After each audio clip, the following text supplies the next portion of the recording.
Welcome back to Insights Explained 101. Today we will look into the reasons for the decline of the Mughal Empire. The Mughal Empire reached its greatest extent in the time of Aurangzeb Alamgir, but it collapsed with dramatic suddenness within a few decades after his death. The Mughal Empire owes its decline and ultimate downfall to a combination of factors. Firstly, Aurangzeb's religious policy is regarded as a cause for the decline of the Mughal Empire as it led to disunity among the Indian people. Another reason was unworthy and incompetent successors of Aurangzeb. The character of Mughal kings had deteriorated over a period of time. The successive rulers after Aurangzeb were weak and lacked the character, motivation and commitment to rule the empire strongly. They totally disregarded their state duties and were unable to detain the declining empire from its fall. These later Mughal rulers were absolutely incompetent and weak. They were proven neither good generals nor good statesmen who could control or administer the large empire which covered nearly the whole of the subcontinent during Aurangzeb's rule. The later rulers were also pleasure-loving and were renowned for living an extravagant lifestyle with little thought to the effect it had on the economy of the empire. The War of Successions not only led to bitterness, bloodshed, and loss of money and prestige of the empire over a period of time, but to its eventual fall. Wars of succession were also an important reason. After the death of a ruler, the princess fought for the throne. Aurangzeb fought against his brothers Dara Shikoh and Shuja, and later got Kamran killed. Infighting continued even after Aurangzeb, like Muazzam, who succeeded the throne under the name of Bahadur Shah after Aurangzeb, defeated his brothers Azam and Kam Bakhsh and killed them.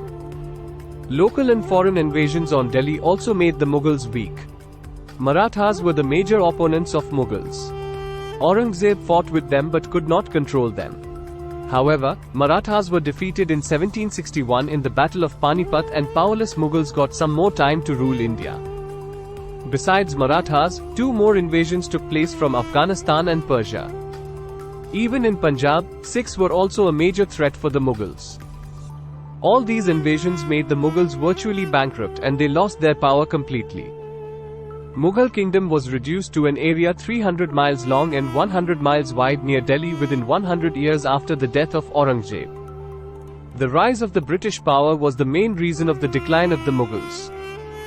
The British took full advantage of the weakness of the Mughals and gradually increased their power.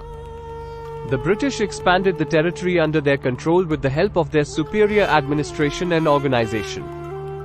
A series of battles and annexations, through steps like subsidiary alliance and doctrine of lapse, and effective administration, the British gradually assumed control over a vast territory in the subcontinent.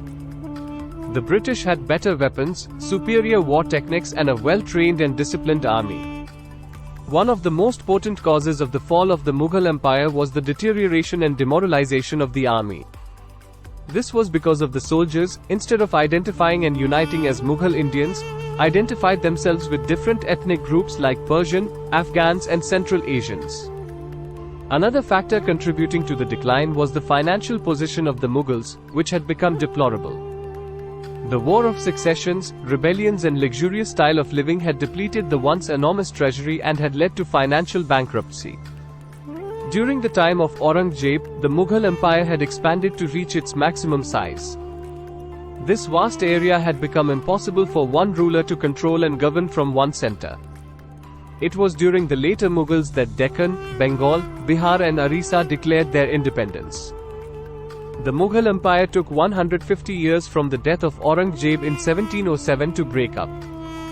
His empire was facing difficulties at the time of his death, and following this, the tensions and problems only became worse. Aurangzeb spent the last 25 years of his life, 1682-1707, in the Deccan. The object of his Deccan wars was to conquer the states of Bijapur or Golconda or crush the power of Marathas. This led to his tragic end in 1707 at Ahmednagar and slowly led to downfall of Mughal Empire. Imposed jizya. Akbar had abolished this tax on the Hindus, but Aurangzeb again levied this tax. Aurangzeb issued very strict instructions to the officers regarding the collection of jizya.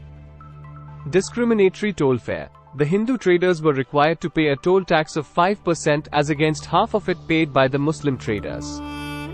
Removal of the Hindus from government jobs. Aurangzeb's predecessors, especially Akbar, had appointed a large number of Hindus in the various departments, but Aurangzeb followed the policy of removal of the Hindus from these jobs. The Hindus were not allowed to occupy high administrative or executive posts. A general order prohibiting the employment of the Hindus in the revenue department was passed in 1670. Conversion through different means. For the Hindus, the only way to escape from the payment of various taxes like pilgrim tax, trade tax, jizya, etc. Social restrictions. Aurangzeb issued order that except Rajputs, no Hindu could ride an elephant, a horse and a palanquin. The Hindus were not allowed to burn their dead on the banks of the river Sabarmati in Ahmedabad.